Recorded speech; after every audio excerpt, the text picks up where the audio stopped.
Hello and welcome to the channel. This is Sam trying to spin to win on Swift. Well, Tour Britannia is finally here and I can't wait to get started. I'm sure you feel the same way. This is going to be 10 days of epic racing with lots of ups and a lot of downs. But overall, there's going to be tons and tons of pain. Feel the pain, love the pain. I plan to do a daily vlog of my own progress through the tour, just like I did for Tour France. However, I'm also planning on adding something to the videos, in that I plan to do a detailed course review of the next day's stage at the end of each daily vlog. That way, not only can you watch me suffer through today's stage, but you'll also be able to have a detailed preview of the stage that we're going to face the next day. So, for example, in today's vlog, after the individual time trial, I will also go over details of the Muckle, which is the course that we're going to race on tomorrow. Now, the descriptions to the various sections of the video will be in the description below. And of course, you can then jump around to the content that you want to see. So for example, if you're only interested in the course review for tomorrow, jump to that section. However, I'm sure that you want to see me suffer, and suffer a lot, right? Yes, we do. Okay, the time for fun and games is over. It's time we get our game face on. First, let's have a quick look at the course we'll face today during the individual time trial, and also my pacing strategy for the race. Then we'll jump straight into the action and see how I do. So, as usual with FRR, we have a short individual time trial prologue on stage 1. This one takes place on the Champs-Élysées, where we will do 2 laps. Each lap is 6.6 kilometers, but there is also a lead-in on the first lap, which is 3.1 kilometers long. So, in total, we will do around 16 kilometers with around 100 meters of elevation.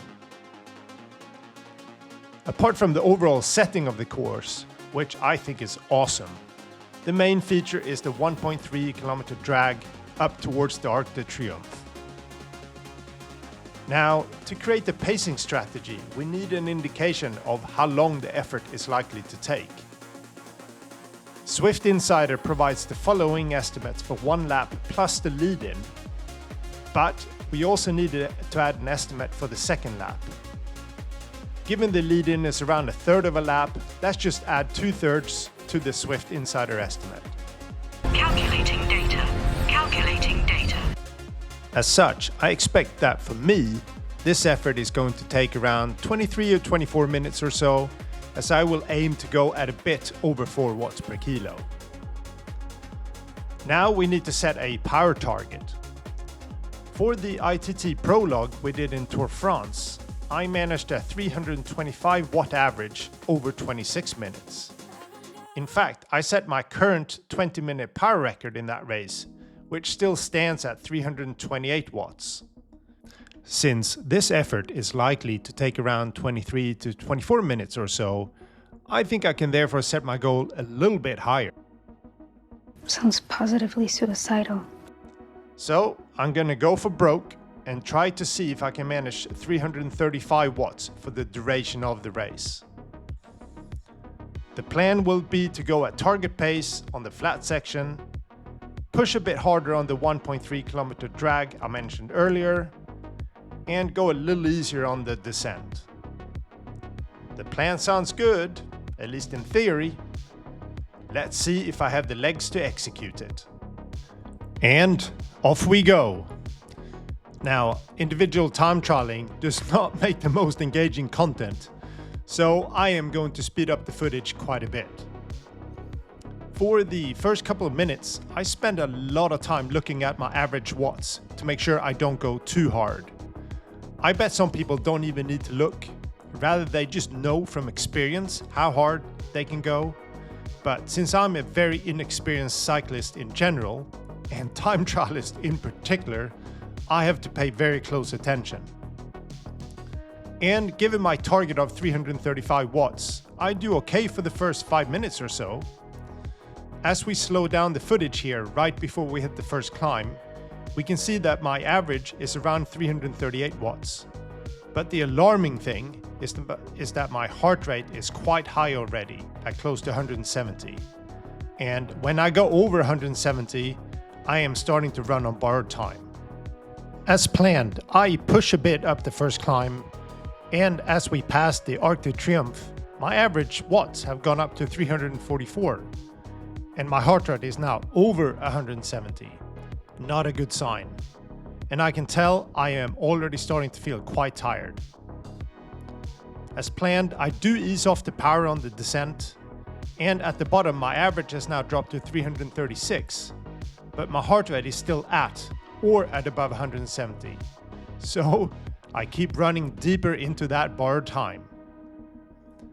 As we watch me slowly starting to struggle more and more, I'm not sure about you, but I find individual time trials quite boring, and I really struggle to keep myself mentally entertained. And I'm not sure if you have any tricks for me, but do leave them in the comments below because I sure could use some.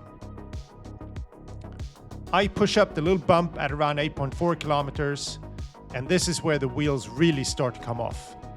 Average is still decent, over 330 watts, but my heart rate is now constantly over 170. And I know this is not going to be my day, and I just can't keep this pace up any longer. I have another go at trying to keep the power up, but my heart rate goes close to 175, and I just have to ease off. And at this point, I am just trying to hold on as best as I can. As we approach the climb for the last time, my heart rate is still well above 170, and while I do try to push a bit up the hill, that effort is short-lived indeed. Heart rate hits 177, and I just have to slow down again. My average is still decent though, at close to 330 watts, but just you wait. It's all downhill from here. As you will see over the last 5 kilometers or so, I am very, very tired. The average keeps dropping steadily. The heart rate is stuck at or over 170, and I even tried to stop pedaling completely to rest on the downhills, but nothing is helping at this point as I am completely gassed. My power output is now well below 300, but there's just nothing I can do about it. So it is quite clear I got my pacing strategy wrong today. In hindsight, I should probably have aimed for around 315 to 320 watts, and I think I probably would have finished 15 to 20 seconds better than what I did in the end, averaging around 312 watts. But I wanted to have a go, so I don't regret trying it on this stage, as even if you have a bad day, you wouldn't lose a whole heap of time. And it wasn't a completely disaster either, if I'm honest. Having said that, I almost lost 2 minutes on the winner, but I'm fairly certain that the top 4 or 5 guys in this race may just get a call from FRR Race Control at some point. So massive watts per kilo figures at the top for sure. Now a quick look at the results. There is actually almost no point in looking at the individual race iTT results, as you are compared to the best time of the day, and there are still a few races to be completed. However, for this race, I finished in 41st out of around 80 or so. Almost 2 minutes behind the winner, but again, I think there may be some adjustments here as that time is just too fast, at least in my humble opinion, for the CRP category. I think I was about 30 seconds below where I should be, but again, I don't regret having a go, and while I will be quite far down the GC, hopefully I can improve that position over the next couple of days. But as you will see from an analysis that I will include in tomorrow's video, I am firmly a mid-pack CRP rider. You are soft, weak. All right, few thoughts as usual. I'll be very brief today because that wasn't too much to call home about. I'm happy I went for it, I said I was going to go for broke, and I think I kept about 330, 335 for about half. But then the wall hit, and then it was a real struggle after that. So clearly, I got my pacing strategy wrong, but I don't regret it. This is the stage to have a go. You're not going to lose too much time, although I think I lost almost 2 minutes on the first CRP. I'm sure that guy's going to get an upgrade because that's just too fast for this category. Anyway, bit of a struggle, but we'll take it on the chin and move on, and hopefully we'll do a bit better on the race tomorrow. Love the Muckle yin. Okay, that's it for stage 1. Now, let's have a quick look at the course that we're going to face tomorrow. 2 laps of the Muckle yin. See you then. The Muckle yin. Loved by some and hated by most. I hate it! I hate it!